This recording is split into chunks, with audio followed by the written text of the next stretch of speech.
What's up, you guys? I hope you're doing well. Is that offensive now, you guys? Can I even say that anymore? I don't know if I can. Anywho, we're going to talk about Mumford and Sons today because one of the bandmates in Mumford and Sons, Winston Marshall, has become the newest victim of cancel culture. And unfortunately, his band didn't have his back, and that's what we're going to talk about. And this especially interests me for a few different reasons. So we'll go into everything that happened with that. But before we start, I want to read you.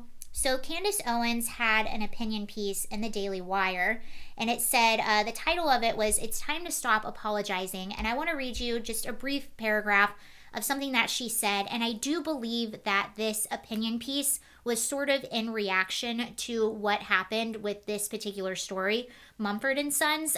Just the timing had me think that. I obviously don't know for sure, but I'm guessing it had a lot to do with Mumford and Sons, what happened with them, and sort of what's been happening with the whole cancel culture and people apologizing to the mob and things like that. It's time to stop apologizing. And this is a little bit of what she wrote. "A growing number of people understand how this feels because it's not just celebrities and people with high-profile social media pages who have found themselves stripped away, whether by media, social media, or woke scolds at work. Every few days, we see a new viral story in which someone just minding their own business has been shoved into the brutal spotlight. They are not prepared to defend themselves against the onslaught, and so we often see them have to cave to the cancel culture." And just a personal note, when I started making these videos, when I started being outspoken about my beliefs, I'm not as confident as I am now. At first, people almost won at shaming me. I mean, me being outspoken has been a few years in the making, and I used to say little things here and there, and I would get shamed, and people would just kind of come after me and attack me, and it actually did work for a little bit. It really made me not want to say anything, and it made me want to be silent. And then one day I was just like, screw it. Screw it. I would much rather live with dignity and be able to live with truth and say how I really feel about things. And typically in politics, you can do that. You can live your life not having to discuss your politics or having to talk about your politics. But politics have seeped into absolutely everything. Everything is political now. Everything you say is up for criticism and for people to shame you and for people to cancel you. That's what it seems like now. And this is the latest story of that. So what happened with Mumford and Sons? Well, I will tell you what happened with Mumford and Sons. The banjo player, his name is Winston Marshall. This is the individual who we're going to be talking about. He committed the ultimate crime. What was that crime, you ask? Well, I don't know if I can just say it. He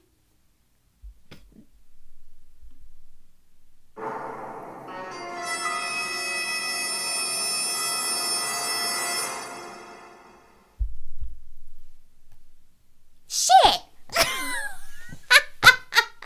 My camera died. He read a book. That's what he did. He read a book. That is why he has to apologize. And not only did he read any book, he read this book. This is the book that Winston Marshall, the banjo player of Mumford and Sons, read. And oops, he accidentally tweeted out that he kind of liked the book. And now he has to take time away from his band and had to publicly apologize. So let's talk about what happened with this. I'm going to show you the tweet that started all of this, and I just want you to be prepared. This is very triggering, okay? So just prepare yourself to see this tweet. This is the reason the mob came after this individual. This is the reason that he had to take a break from the band. Are you ready? Here we go. This is it. This is the tweet.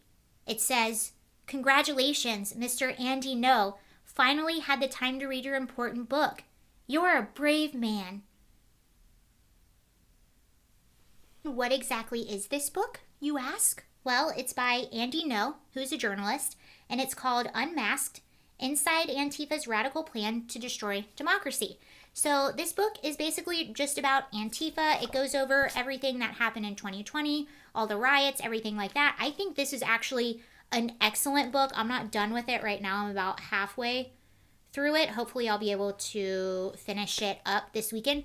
This is an excellent book, and I actually was about to recommend it to people because it goes through everything that happened over the summer. And Andy Ngo, all he is a journalist who goes and films what they're doing or shares films of what they're doing and talks about the doings of Antifa. Now, that shouldn't be a bad thing, right?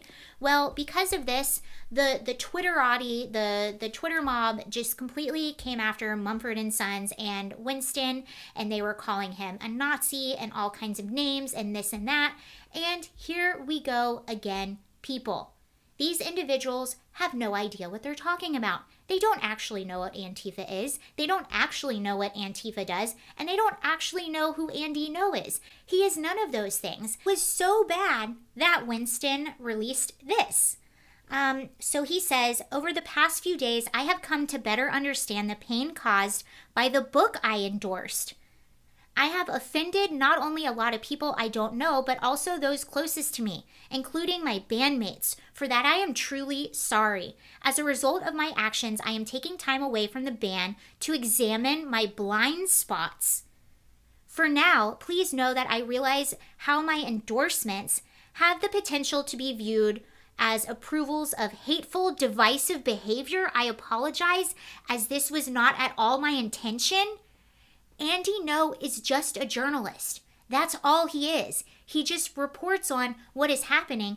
And this happens to be, Antifa happens to be a group that commits a lot of violence. They even attacked Andy Ngo. Like, he has to be in hiding because of them. He is a very brave individual. And unfortunately, there's not a lot of journalists like him.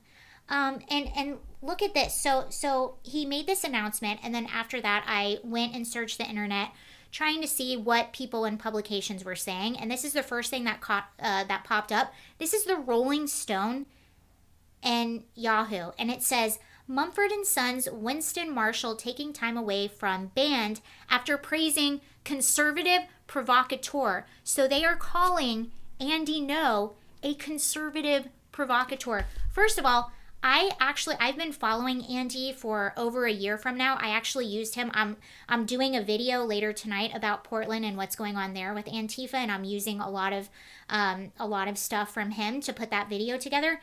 I didn't know what his politics were, to be honest with you. I never viewed him as right-wing. I still don't know if he is or if he isn't.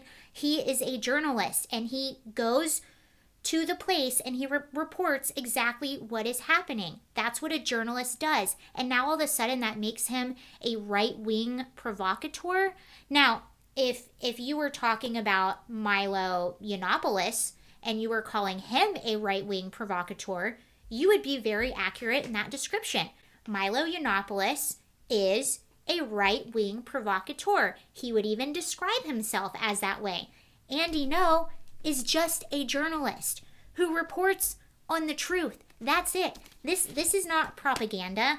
This is literally just telling you what happened. And maybe these people that are criticizing Winston Marshall should actually read the book and know what they're talking about. But this is the problem.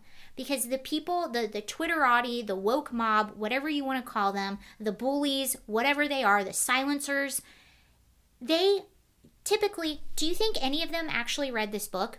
Do you think any of them actually really know who Andy Ngo is? Do you think any of them really know what Antifa is and what they're all about? Do you think any of them actually know that? I'm going to go ahead and take a wild guess. Please prove me wrong if I am. I'm going to go ahead and say no.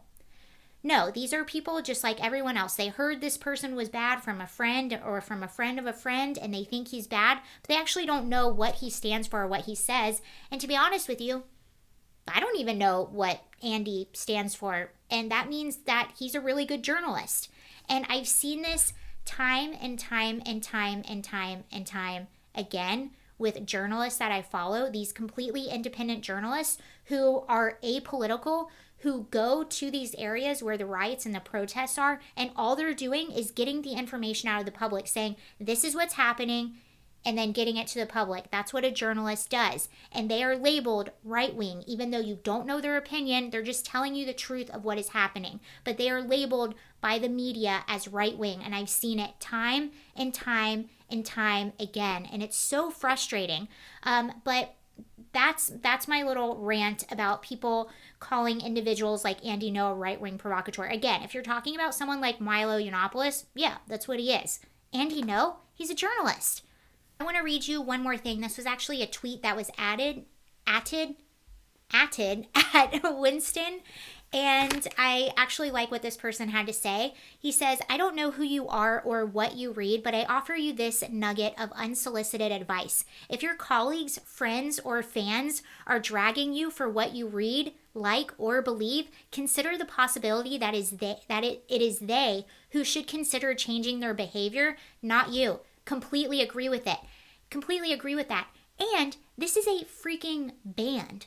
This is a band. They make music. They are artists. Why are they not standing behind their bandmate during all of this? He simply read a book.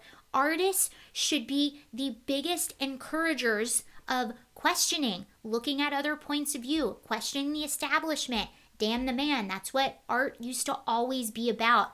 But now it has come to this where everyone is just putting their tail between their legs and just bowing to the mob and doing what everyone else tells them to do. This is not art. This is not rock and roll. This is not folk rock. This is not anything.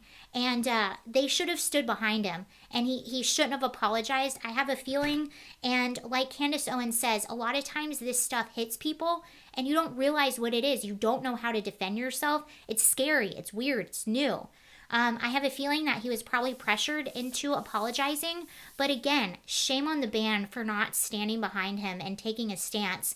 Maybe everyone could use a little Gina Carano energy in their life. Because we saw, when she refused to stand down, she went to #1 on IMDb. She got a lot of respect from people, pissed a lot of people off, but a lot of people gave her a lot of respect, and she got even new opportunities because of that. I don't think you should ever apologize for this. And this book isn't bad. There's nothing bad in it. It just tells you what happened, and it talks about this group that nobody else seems to want to talk about, that no one else is reporting on. And that's the problem. You have these mainstream reporters who aren't going and properly reporting on this stuff. So you have one person that does, and now you see what happens. He's completely shamed, and anyone that reads his book is shamed and all of that. But it's a really good book. You should read it. I want to close it out and read you one more tweet. This was a tweet by Piers Morgan, who, I don't know if you heard, recently left his morning show is in Britain, I believe, and it came after he was critical of the Meghan Markle interview on the Meghan Harry interview with Oprah. He was very critical of it and didn't believe her. He thought she wasn't being honest and telling the truth.